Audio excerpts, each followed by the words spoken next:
Welcome to Best Replays of the Week. All replays from this episode are taken from the 1st until the 8th of April. As you watch through some cool RNG moments, I want to beg players of the Asia and North American servers to please send in your replays. This isn't Best Replays of Europe after all. Well, at least it shouldn't be. Right. Shortly you'll see that victory can ride on the last shell, and we show how to add armor to your tank. Let's get started.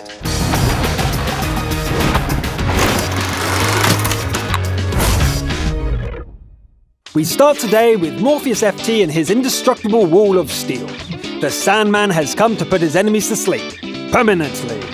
Morpheus and his Jagdpanzer E100 find themselves in an encounter battle on Winterberg. He heads for the group of buildings on the eastern edge and claims his first victim right away. There's a capture warning, but that's not so serious this early in the game. Morpheus will focus on winning the fight here for now. He gives out better than he gets, but the soft lower glaciers is a bit of a problem. It's time to end this. Morpheus pushes his behemoth forward and finishes off the T-32. A bit of teamwork takes care of the AMX as well. The score is even, but the enemies have taken the city. They also haven't lost any high-tier machines. This will require some cunning. Maybe the RU-251 could offer support from beyond the grave. It's just about the right size to cover the lower plate. Yes, that should work! 2 against 5, and that's a lot of open ground to cross. Maybe I'll just push this little tank along. The enemies can't seem to make up their mind on whether they want to capture or not. As it's now 4 versus 1, Morpheus probably doesn't mind the confusion. That's a lot of incoming fire, but it's all bouncing off. The capture will eventually become a problem though. Okay, let's take you out first. Like that! Now it's time to leave behind the improvised armor and go win the game. The Jagdpanzer rolls forward and gets to the Kappa with time to spare. Boom! Threat is over and the enemies are down to a Lurvik. Nice shot to the track, Lurvik, but Morpheus still has his repair kit. The enemy doesn't reach cover in time and the game is over. Victory! Nice use of improvised armor there. It seems that the wreck of an RU-251 is enough to make a Jagdpanzer unstoppable. Well played, sir! Next up, we have a nice display of mobile scouting from Santy Anna. The map is Prokhorovka, and the game is a standard battle at tier 10. Santy Anna charges down the middle and spots a handful of enemy scouts and a Type 59 who is badly out of his depth. They dive right into the fight, and with some help from artillery, the enemies lose their lead scouts. Santy Anna keeps peeking over the central ridge and takes care to spot the enemies on both flanks. Is that a push in the west? Better take a closer look. Allied guns open up on the enemy column as soon as they are lit up by the scouts. A rival 90 goes to Santy Anna, but it proves to be no match. The scout reloads and heads back to the front. It looks like the enemies aren't giving up on the push. It's worth stopping for a shot or two. Santy Anna gets more aggressive, but their gun isn't really needed here. The Allies kill everything that's revealed in moments. And then it's all over, with just the out-of-tier type left standing. Santy Anna puts in a shell, but once again, it's the Allies who rip the premium tank into shreds. That looked almost too easy, but looking at the stats, it's easy to see why. 14 enemies spotted and over 10,000 points of detection damage. Nicely done, scouts. The role of defender comes down to situational awareness and timing. Sometimes all you need is a good plan and a single shell. Darius II drives the T-37 in a Tier 7 standard battle on Swamp. For now, defense is the last thing on his mind, as he drives to the front and starts wrecking havoc. That T-3485 is lucky he got some covering fire. Is this KV not taking Darius seriously? It should have.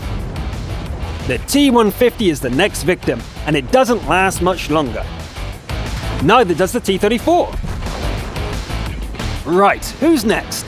The Agile Lux is a tricky target, and an ally gets the kill. No matter, as long as it's dead. And here's the T-3485 from the start. Back to the garage with you. Maybe a little assistance there. One fewer enemy to worry about. Well, hello there. Are you still here? I guess it moved. But here comes its friends. Darius does as much damage as he can and claims the VK as his 5th kill. The KV-1 shows its side, and Darius probably can't believe his luck, just as it runs out. A devastating artillery hit leaves him with just 3 hit points and on fire. Incredibly, the crew managed to save the tank as the fire goes out immediately. Darius is undeterred and goes right back to fighting. There's the 1S again. This time the unarmed shot does the trick. Darius gets his 7th kill and the enemies are down to 4. Ammo is running low, but this Panther needs to be knocked out. It manages to finish off an ally, but it still becomes kill number 8. 3 versus 3 now, and the enemies have 2 Tigers. Darius decides to go and hunt down the dangerous SPG. Found it! 1, 2, dodge! And 3. The arty is finished and Darius is down to a single shell. There's just one chance for victory now. The ally has to listen and start the cap. One of the Tigers is at the home base, and the Hummel is done for. The remaining shell wouldn't make a difference here. The ally starts to capture a handful of seconds before the enemy, but where's the other Tiger? There, and quick enough to win the capture contest. Darius has to time this just right. As long as the ally stays in the circle, he can win this match with the remaining shell. Darius pops out, takes his last shot, and resets the capture from 96%. There's nothing the enemies can do now. Sometimes being the defender requires just a single shot. That was a great replay all around, but it was that defender moment which really made it shine. 9 kills and 73 defense points with your last shell. Very impressive. How do we top the previous replay with the Top Gun? By upping the intensity, of course. The Panther isn't known as an OP murder machine in what, but Sarvillic can really make it sing. Tier 7 standard battle on Abbey, and you're the top of the list in a medium tank. What do? You carry as hard as you can, of course. Let's see who tucked into the Abbey. Bad mood, Chaffee, there's no way out. All these targets, but it looks like they're being taken care of already. Maybe the other side will be better. Well, hello there, KV. I think I'll call you kill number 2. Now just hold still for a while. Okay, I'll catch you 2 later. Maybe the base campers then. There we go, small but tasty. Sarvillic gets busy and damages everybody foolish enough to get spotted. It's about time to deal with the capture. The M6 is a big, soft target, and it's not that dangerous at long range. The T-29 is next, tough but slow. Sarvillic beats the tar out of the heavy and takes a moment to finish off the M6 while he's at it. There are more enemies here than you can shake a stick at. The T-29 retreats to lick its wounds, and Sarvillic concentrates on the medium tanks.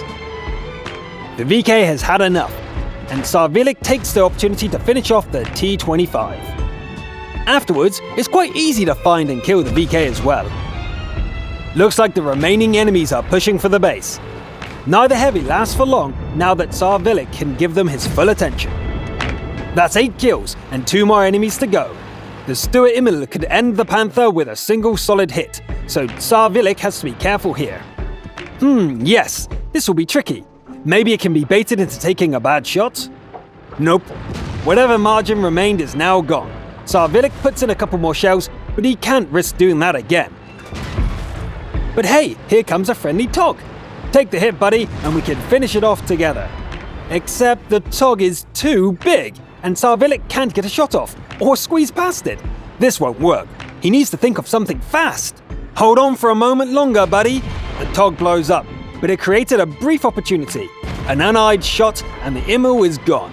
Whew. Okay, only the enemy Tog remains. Those things have pretty decent guns, and the Panther can survive a single hit at most. Sarvillic races back to the Abbey and gets in cover just in time to spot the enemy trundling towards the friendly capture zone. No mistakes now. The view range difference should be enough. Sarvillic gets spotted once and moves away immediately. The Tog spots him again right before the end, but it doesn't get the chance to shoot. Victory! Nice! It's good to see a Panther played so well. 10 kills, over 6k damage, and a pile of medals. Definitely Top Gun of the Week. For the last replay, Wicked drives the FV215B on Live Oaks, delivering a crucial contribution. In a classic opening, the heavies head west for the town, and the medium tanks set off to contest the bridge. The enemies arrive right on time. Wicked and his platoon buddy make short work of the KV-4. The IS-3 and the T-44 are finished off, and the town is secure. Wickhead takes point and drives on towards the enemy base. 5 tanks in the lead, and the push is going well. It can't be this easy, can it? Looks like it would be. The way would be clear to the circle, but nobody on the team wants to win with a cap, it seems. A fight to the death then. While the allies have a 6 against 4 advantage, the enemies are all in tier 10 machines. Wickhead puts a couple of shots into the T-57, but there's no opportunity to finish it off. And just like that, the advantage is gone. It's 4 versus 4 now, with heavier gear on the enemy side. 3 against 4 now. Wickhead needs to even those numbers, and fast. 2 against 4. But then finally a kill, and not a moment too soon, as the E-50M joins the fight. Wickhead is in serious danger of getting overwhelmed. The second IS-4 makes a fatal mistake. Now it's a duel with the E-50. The last ally dies in the distance, and the clock is once again ticking. This med has to die before the heavy autoloader gets here. The fight is uncomfortably close, and reinforcements are coming. It's finally dead, and it looks like the autoloader is badly damaged. A single shot can decide this match one way or another. Both players are very cautious. There's no room for mistakes. Here we go! The last Hesh round bounces off the enemy's turret. Frantic reload with HE, and the enemy bounces his first shot as well. A solid hit, but the last shell has to do more than that. Another bounce from the enemy. And yes! A high roll with the last shell. Victory by the narrowest of margins. Finishing off a tier 10 heavy with your last HE shell. It doesn't get much closer than that. Great game, Wickhead. That is all for this week. Click around your screen to find more episodes, and remember to send in your replays. I'm Luke Neller, and I'll see you all next time.